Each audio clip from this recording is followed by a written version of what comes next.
What's up, crypto fam? Welcome back to the Crypto Breakdown Layer 1 Whiteboard mini-series. In today's video, I'm going to teach you everything you need to know about the Polkadot Blockchain, aka DOT. The entire video is broken up into sections with the timestamps below. Feel free to skip ahead at any time. In part 1, we're going to do a deep dive into what is Polkadot, and we're going to talk about the major hacks that almost destroyed the Polkadot blockchain before it even got started. In part 2, we're going to talk about the elephant in the room. Does Polkadot really have the worst tokenomics out of any layer 1 blockchain in the industry? In part 3, we're going to talk about the top crypto hedge funds and why Polkadot is the #1 asset held by the largest VCs in the industry. In part 4, we're going to talk about validators, block rewards, VCs, and we're going to make some Polkadot price predictions. But before we get started, I need to remind you that everything stated in this video is just my opinion. Nothing stated in this video should be taken as a fact. I do not advise that you buy, sell, trade, or hodl any cryptocurrency. You always need to consult with your own financial advisor before making any investing decisions. With that being said, who wants to win $500? Drop a comment below and let me know where you think the price of Polkadot will be on January 1st of 2024. All guesses must be submitted by December 1st of 2023. Whoever guesses right closest to the penny will win $500 worth of DOT. So let's kick things off with who created the Polkadot blockchain.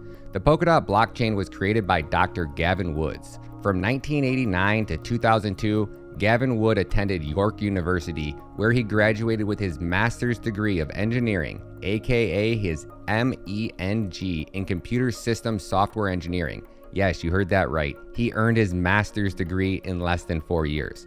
And if that wasn't good enough, from 2002 to 2005, he also attended graduate school at University of York, where he received his doctorate of philosophy, his PhD, in musical visualizations for human-computer interfacing.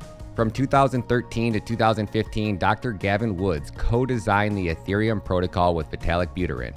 According to this article on Cointelegraph titled "What is Polkadot?", the history of Polkadot is closely associated with Ethereum. Its founder is Gavin Wood, who was the chief training officer and core developer of the Ethereum team.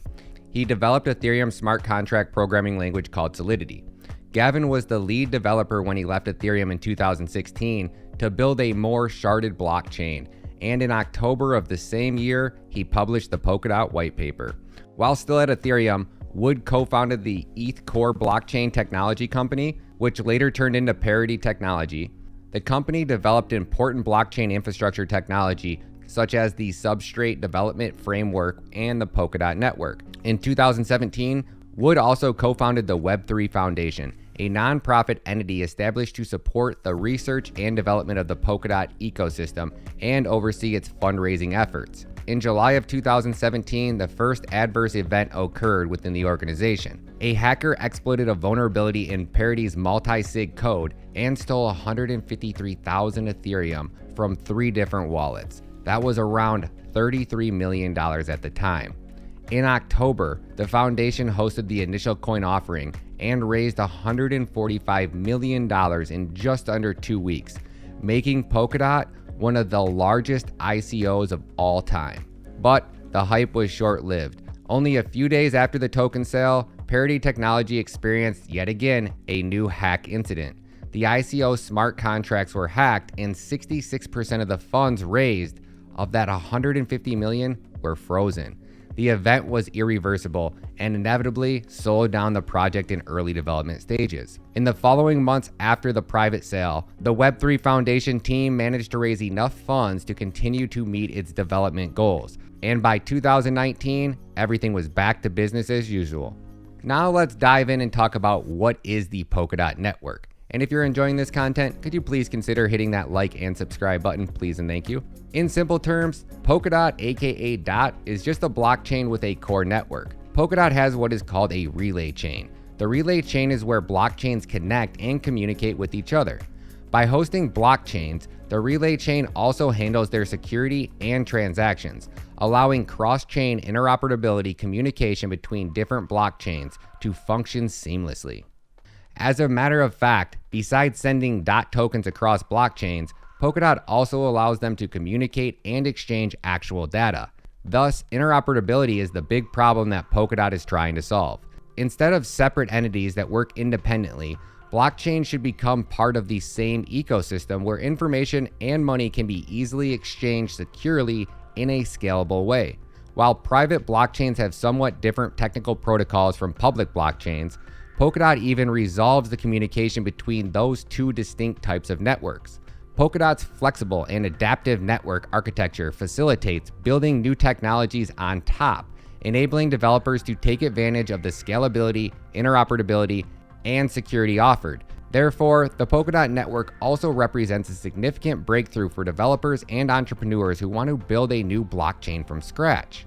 When trying to create a new blockchain, developers build a unique state machine and consensus algorithm, which is not easy to implement, and that takes a lot of effort and time. Polkadot's fundamental architecture aims at resolving this as it eliminates the need to build blockchains from scratch. Any blockchain built within the Polkadot ecosystem uses the Substrate modular framework. Substrate allows users to plug in the features they require while also allowing them to change them as needed. Moreover, it also allows developers to customize chain architecture, select specific components that suit their requirements, and bridge blockchains and other networks, including Ethereum and Bitcoin. Now let's talk about the elephant in the room, Polkadot Tokenomics. The first red flag I want to point out is the fact that Polkadot was one of the largest ICOs in crypto history. After watching Gary Gensler, the SEC, and the CTFC go on witch hunts, I can only assume that Polkadot is on their hit list. So from an investor standpoint, I would have to label Polkadot as extremely high risk. According to CryptoCarp.com, Polkadot's rich list is as followed. The top 10 Polkadot wallet addresses hold 28.09% of coins out in circulation. The top 20 wallets hold 39.41% of coins out in circulation. The top 50 wallets hold 59.72% of coins out in circulation. And the top 100 Polkadot wallets hold 76.23% of coins out in circulation. Pretty crazy, right? That means that the top 100 wallet addresses are most likely making 95% of that insane inflation rate. Let me explain.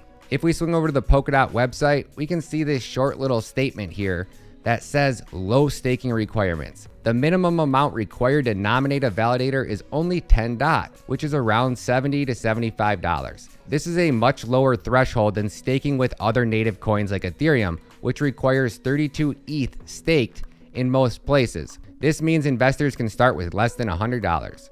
So the Polkadot team is trying to imply there that you can run a validator with 10 coins of Polkadot. But if we read down a little bit farther, we come across this section, Limited Delegator section. In order to receive rewards for your staked DOT, you have to be participating with one of the top 256 validators. If you are not in the top 256, you won't earn rewards.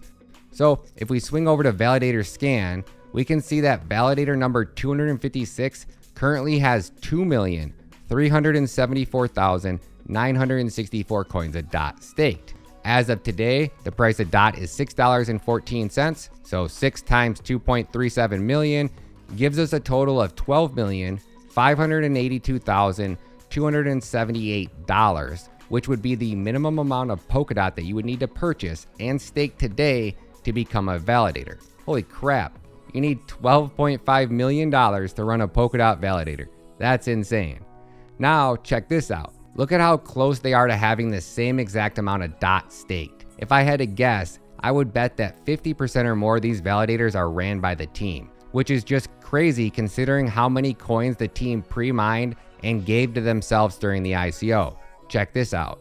According to Masari, at the start of the network, a total of 10 million DOT were pre-mined. The initial supply was later redenominated by a community vote, a cosmetic change that increased the token account balance by 100x. This turned 10 million into 1 billion. Polkadot token allocations during their pre-sale were as followed. 50% of tokens were sold to VCs and investors, 5% were allocated to the 2019 private sale to VC investors, 3.4% were allocated to the 2020 private sale for VCs and investors, 11.6% were retained by the Foundation for future fundraising efforts, 30% were allocated to the Web3 Foundation for impedant use to develop the Polkadot network and other undisclosed foundation activities. Pretty crazy, right? The Polkadot team gave themselves 42% of the coins that they pre-mined. What in the heck? Now, if you noticed, I also didn't say anything about a max supply. That means that every day the Polkadot blockchain is printing more and more coins with no end in sight. This is what makes me say that Polkadot is one of the worst investments you can make into layer 1 blockchains. But why is that? Number one, there is zero demand for the Polkadot token. The only use case for DOT is when new projects want to build on top of the Polkadot ecosystem and launch their own parachain. They need to purchase DOT, stake that DOT to participate in the parachain auctions. That DOT stays staked for 2 years, and then at the end of that 2-year period, they need to rebid on that same parachain slot. But most likely, they've already purchased more than enough DOT to keep that slot, so they don't need to repurchase more DOT. And on top of that, every project that I know that plan to build on the Polkadot ecosystem already bought all the coins that they need to participate in the parachain auctions. The Polkadot blockchain can only support 100 parachains. So after these 100 parachain slots are filled, there is no demand for the DOT token. Let's take Moonbeam for example. Moonbeam is a layer 1 blockchain built on top of Polkadot. Moonbeam is a parachain, but when I interact with Moonbeam, I pay gas fees in Moonbeam. Moonbeam is not paying any gas fees in DOT. So there is absolutely zero demand for the DOT token outside of Moonboys promoting it to retail investors. I don't see many retail investors looking at DOT as a great investment opportunity. And I think this is exactly why the Web3 Foundation tried to create their own stablecoin, which turned out to be a total flop. After the whole Luna meltdown and the SEC headhunting stablecoins, I can't imagine it'll gain much traction before the ivory tower bureaucrats shut it down. This leads me to the next issue I have with Polkadot, and that's Kusama. It's almost like they legit clone the exact same blockchain twice. On Polkadot, you have Moonbeam, which is supposed to be a layer 1 ETH killer, and then on Kusama, you have Moon River, which is supposed to be a layer 1 blockchain ETH killer.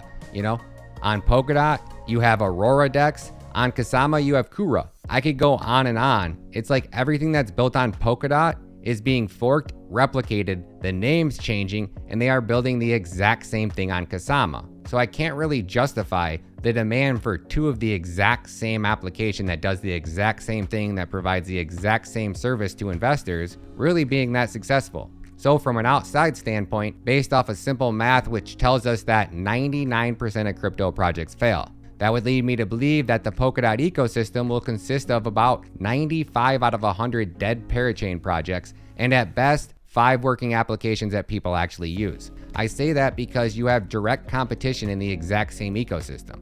Now let's talk about the Polkadot so I can show you why the VCs running these validators are most likely dumping on retail investors. According to Messari, Polkadot launched on May 27th of 2020 with a circulating supply of 956,792,000 coins out in circulation. Fast forward 2 years to November of 2022, Polkadot's circulating supply is now 1,254,202,991. Around April 4th of 2021, Polkadot put in a new all-time high at $55.08. From May of 2020 to November of 2021, the Polkadot blockchain printed 140,556,505 coins of Polkadot and paid those to the VCs running the validators. That means that the original VCs who bought massive bags of pre-mined coins of Polkadot would have been making insane amounts of money running validators. At its peak of $55.08, 140,556,505 coins of Polkadot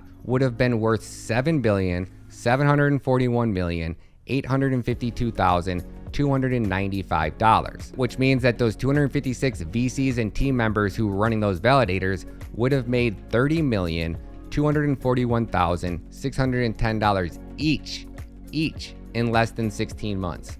That means those validators would have been able to sell $7.5 billion worth of DOT tokens, dumping them all over retail investors without ever needing to sell any of their original investment.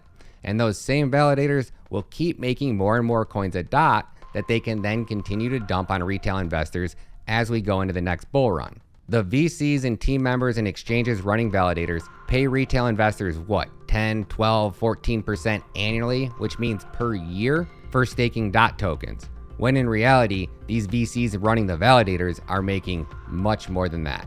Y'all the peasants staking DOT, the kings are running the validators. Funny story, Polkadot used to be my biggest bag and I absolutely killed it on Polkadot. But check out my dumb money logic on this.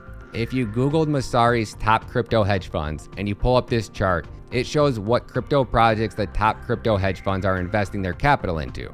So I assume these guys really did their research, but I didn't understand how validators worked back then.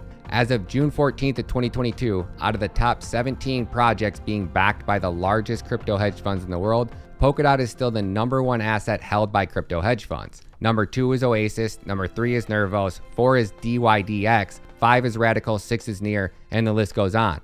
Notice, Solana used to be in the top 5, and now it looks like Solana won't be in the top 20 for much longer. I had no clue that the reason why all these crypto hedge funds were investing in proof-of-stake blockchains was so they could run validators. It's like you have a miner that you never have to pay to upgrade, that you never have to pay for electricity for, that just runs and prints you money. If you don't believe me, look into Kevin O'Leary. That dude will shill any crypto project because he's running validators. He once told a news anchor that he was investing into hash bars, aka H-bar. He was calling H-bar hash bars in an interview. The guy promotes a project that he doesn't even know the name of just because he's running a validator, trying to convince retail investors that it's a smart investment. So if you think crypto projects are going to do good just because the big boys say it will, you're going to be sadly mistaken and get hella wrecked if you don't take profits.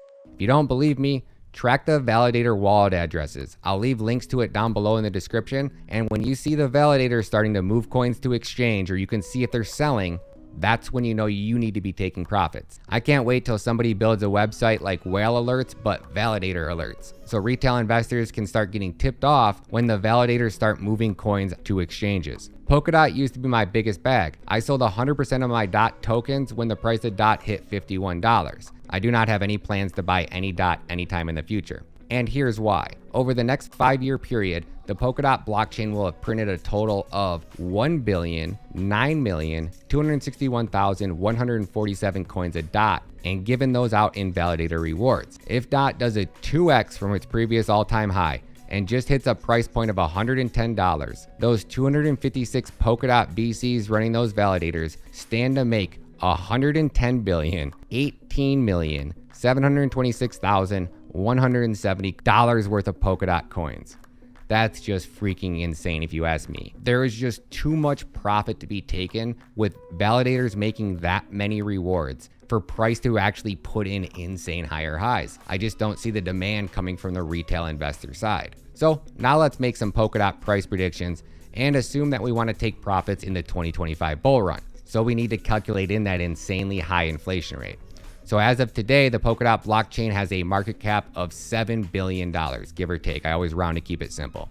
So if we want to take profits in 2025, the Polkadot blockchain will have released 1,695,354,456 coins of Polkadot out into circulation. If we take the market cap of $7 billion and we divide that by the inflated supply of 1.7 billion, we can see that as of today, the price of Polkadot is actually $4.13, not $6.10. So if you invested in Polkadot today, you need to assume that even though the price is $6.10, it's actually $4.15. So if you invested in Polkadot today and the price of Polkadot is $4.15 and the market cap is $7 billion, and I always round to keep it simple, for you to 2x on that investment and for the price of Polkadot to hit $8.30, the market cap would need to be $14 billion. For you to 10x on that investment and for the price of Polkadot to hit $41.50, the market cap would need to be $70 billion. For you to 20x on that investment and for the price of Polkadot to hit $83, the market cap would need to be $140 billion. And for you to 100x on that investment and for the price of Polkadot to hit a price point of $415, the market cap would need to be $700 billion. Woo. So where does that leave us and where do I think the price of Polkadot will be at by the peak of the 2025 bull run? Last bull run, we watched blockchains like Tron do a 20x, and I don't know a single person that uses Tron for anything besides sending USDT. I don't know one project building on it that's not a scam, absolutely a ghost project, but it still did a 20x. The industry is so different now, people are getting a lot more educated. So if I had to take a best guess based off of validator rewards and what I think they're going to get dumped onto retail investors, I would say that my best guess for Polkadot would be around $47.50. Best case, market cap around $80 billion, give or take. Don't forget to drop those comments below and let me know where you think the price of Polkadot will be on January 1st of 2024 if you want to enter my $500 Polkadot giveaway. Like, share, subscribe. Good vibes always, crypto fam, and I'll catch you again in the next one.